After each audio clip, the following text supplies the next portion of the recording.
discourage Alyssa Thomas from making some of her great passes. No one picks up Clark, who cans the three.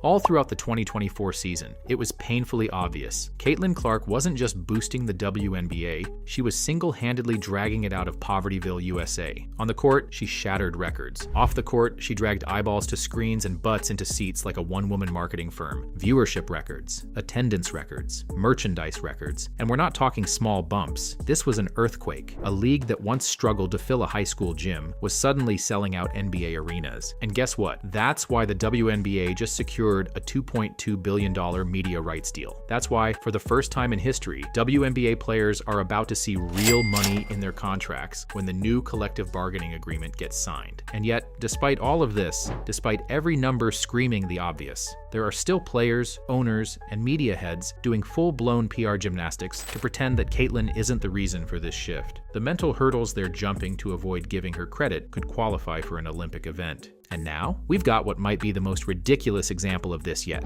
brought to you by the Atlanta Dream. It's like catching a kid with chocolate all over their hands, swearing they didn't touch the cookie jar. Unless there's more to this story, the Dream ownership sure looks like they're cashing in on Caitlyn, and the fan reaction is absolutely priceless. Is this just the beginning? Are we in for another year of people twisting themselves into knots trying to rewrite reality? Let's get into it. But first, hit that like button if you already know the haters are going to try taking credit for Caitlyn's success. Alright, so as you know, Caitlyn Clark and the Indiana Fever just had an absolute monster of an offseason. First, they gave Christy Sides her walking papers and brought in Stephanie White, a major coaching upgrade. They locked down Kelsey Mitchell to keep their sharpshooter in Indy. And then they hit free agency like a Miley Cyrus wrecking ball, stacking the roster with Sophie Cunningham, Natasha Howard, DeWanna Bonner, and Sydney Colson. Fever fans aren't just excited, they're getting championship tingles.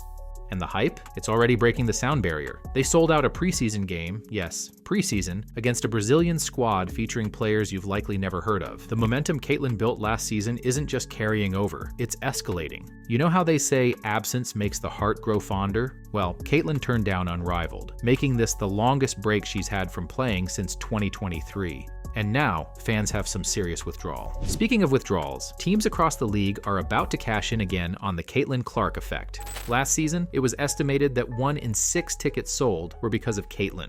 She didn't just sell out Gainbridge Fieldhouse, where Fever home games averaged over 17,000 fans per night, a 400% increase from the year before. She sold out everywhere she played. Teams, recognizing this, upgraded their venues to NBA-sized arenas. The Mystics moved their Fever games to Capital One Arena. The Aces upgraded to T-Mobile Arena. The Dream shifted their Fever matchups to State Farm Arena, home of the Hawks. You don't need a PhD in economics to figure out what's happening here. Every one of these moves was because of Caitlyn Clark, and every single one of them was made to cash in on the tidal wave of people willing to throw their hard-earned paper money at tickets just to watch her play. Is it a little embarrassing for WNBA teams to admit that their biggest crowds show up for their opponent? Sure, but that's reality. And if the league wants to thrive, and if teams want to make actual money, teams would be foolish not to upgrade their venues. Heck, maybe they should try an NFL stadium. I wouldn't be surprised if they sold out. Anyway, the Caitlyn Clark money printer is back online and teams are getting ready to collect. Of all teams, it was the Chicago Sky that just pulled the most obvious move of the season. They moved their Fever games, and only their Fever games, to the United Center, home of the Bulls.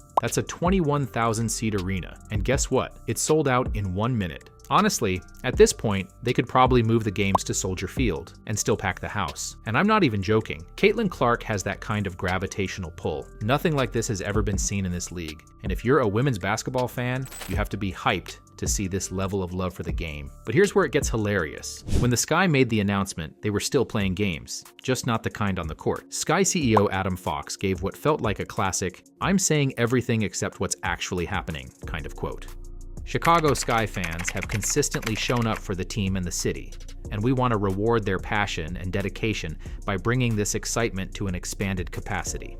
What excitement do you speak of, Adam? Is it Camila Cardoso bobblehead night? And more importantly, if there's this much excitement, why aren't all your games being played at the United Center? If this demand was really about Sky fans, why are they still stuck playing in Wintrust Arena, which is half the size of United Center and still doesn't sell out? Look, I get it. They can't just come out and say, we moved to a bigger arena to cash in on Caitlyn Clark, but come on. Anything else feels like trying to ignore the elephant in the room while taking a selfie with it. And if you thought that PR stunt was ridiculous, you haven't seen anything yet. The Atlanta Dream just announced that they're moving their home opener to State Farm Arena, which, surprise, surprise, just happens to be against Caitlyn Clark and the Fever. So obviously this looks just like what the Sky did, and what plenty of teams did last season, relocating to sell more tickets when Caitlyn is in town. And let's be real, the difference between these venues is insane. Gateway Center Arena, where the Dream usually play, holds 3,500 fans. State Farm Arena, where the Hawks play, holds 17,000. Do the math. It's not just an upgrade, it's a 5x capacity increase. I mean, have you seen pictures of Gateway? It's so small I swear Brittany Griner's head is going to graze the roof. Anyway, you'd think the Dream's PR team would put out a statement at least acknowledging Caitlyn and the Fever. Maybe something vague, like what the Sky did, dancing around the obvious? Nope. Instead, get a load of this. The Dream's majority owner dropped this absolute masterpiece. We have invested significant resources and energy into making Gateway Center Arena the most unique home court experience in the WNBA. However, due to a scheduling conflict at Gateway, we saw an opportunity to bring this exciting early season matchup to State Farm Arena, allowing even more fans to experience it. We appreciate the hospitality. Wait, did I read that right? A scheduling conflict? What are the odds? You've got the most popular athlete in America, and easily the biggest draw in the league coming to town, and suddenly, your tiny arena just happens to have a scheduling conflict? I mean, what's going on that day that you didn't know of? A bar mitzvah? A flea market? Maybe an Ashley Simpson concert. So I checked. Nothing's listed on their website. Not a single scheduling conflict at the time. I'm sure something will show up later, but let's be honest, plenty of fans aren't buying this explanation. And this right here, is the most frustrating thing about the WNBA. The balls of owners and players who gladly cash in on Caitlyn while simultaneously diminishing her impact in public. Instead of just saying, yeah, Caitlyn's a massive draw, and that's fantastic for our league. She's shining a spotlight on all the talent, which is incredible exposure. They go out of their way to push the idea that they're also responsible for the league's sudden popularity explosion. Yeah, the reason why we watching women's basketball is not just because of one person, it's because of me too, and I want y'all to realize that. And when they're not desperately trying to take credit, they're trying to tear her down. If we say her stats are today, what? 20 points, 8.4 assists, 6 rebounds. That's crazy. But 5 crazy. Is that 5.6 those are hell of a number. Those are hell of a numbers. But to me, that's not Period. dominating. And now, it sure seems like they're downplaying Caitlyn's impact. Oh, Caitlyn's in town? What a total coincidence that our arena has a conflict that wasn't listed at the time, and we just happened to move to a venue 5 times bigger.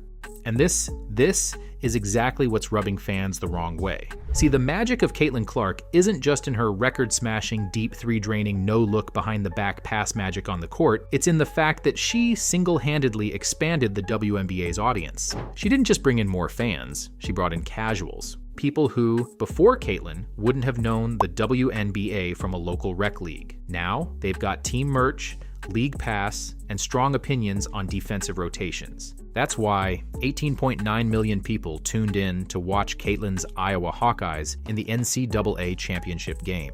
She's got the deep threes, the Einstein-level basketball IQ, and the ability to turn a half second of daylight into a Sports Center highlight. She's not just playing basketball, she's redefining the women's game. 48 triples coming into the game. Logo! Samuelson, nice pass there to Clark. Clark behind the back. Oh, it's Smith with the finish. Brilliance from Caitlyn Clark.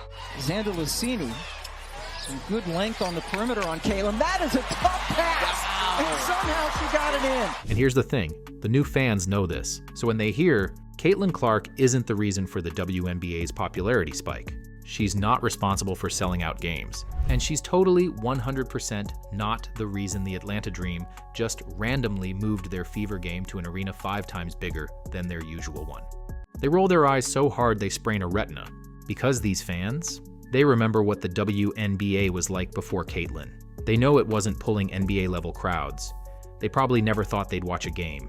They are the product of the Caitlyn Clark effect, so trying to gaslight them into thinking otherwise, it's like telling people the Earth is flat. Aside from my Uncle Terry, who believes Antarctica is a giant ice wall at the edge of the world, people are not buying it, and that's exactly why when Angel Reese starts pounding her chest and threatening to strike for what the players deserve, fans take to X and YouTube like detectives with a databank of layup misses. I mean, let's be real. There is plenty of skill in the WNBA. But if Angel wasn't so desperate for attention and demanding of credit, We deserve more. fans wouldn't feel the need to remind her what a 2-foot airball looks like. They post these clips to send a message. Don't forget, we're only here because of Caitlyn Clark. And at this rate, we're going to be seeing a lot more of this in 2025. Let's be clear, the Fever are stacked. This isn't just Caitlyn Clark dragging a lottery team to relevance. This is Caitlyn Clark with actual weapons. Last season, she went straight from March Madness to the WNBA, barely catching her breath, before jumping into a league filled with veterans actively trying to humble her. This year, different story. She's rested, she's stronger, she's got an all-star supporting cast, and now she's got all the tools to absolutely dominate.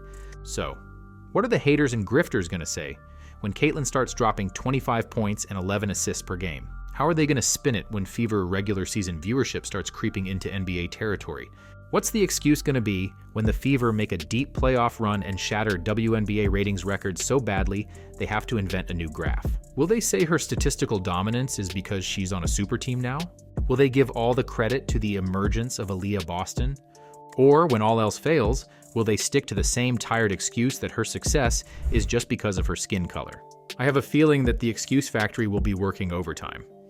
Because no matter what she does, whether she dominates, wins a championship, breaks records, or literally keeps the WNBA in business, there will always be people trying to downplay her, even as they cash the checks she's writing for them. And fortunately for the league and all its players, Caitlyn gets it. Like the fans, she's not oblivious to her impact. She knows players, past and present, are jealous. She knows that no matter how professionally and diplomatically she carries herself, the same people cashing in on her success will still be taking shots at her on podcasts and in post-game interviews. She also knows she'll never be compensated fairly salary-wise for what she's done for this league. But for her, the real victory isn't about stacking WNBA paychecks. It's about ensuring the people around her thrive. Because for Caitlyn, it's about legacy. She's chasing Michael Jordan-level status. Iconic, forever. No matter who comes into the league, no matter what they accomplish, they will always be measured against her. LeBron just scored his 50,000th point, but in the minds of so many fans, he will never touch Jordan. And if he did touch him, he'd probably flop like his team was down a few buckets. And really, it goes beyond basketball. Caitlyn has the draw to elevate women's sports as a whole. Greatness begets greatness, and for young female fans who are witnessing a player single-handedly elevate an entire league, she's breaking barriers and providing a masterclass in what it means to be a leader. This translates to any athletic endeavor. Anyway, expect more of this nonsense in 2025. At this point, it's not even frustrating. It's hilarious. Caitlyn will keep breaking records while the same people who owe their financial security to her will keep pretending she's not the reason. And we'll all be here, watching them twist themselves into knots, trying to explain why a Fever playoff run has better ratings than their favorite NBA team. If you're still here, drop some basketballs in the comments. Thanks for watching.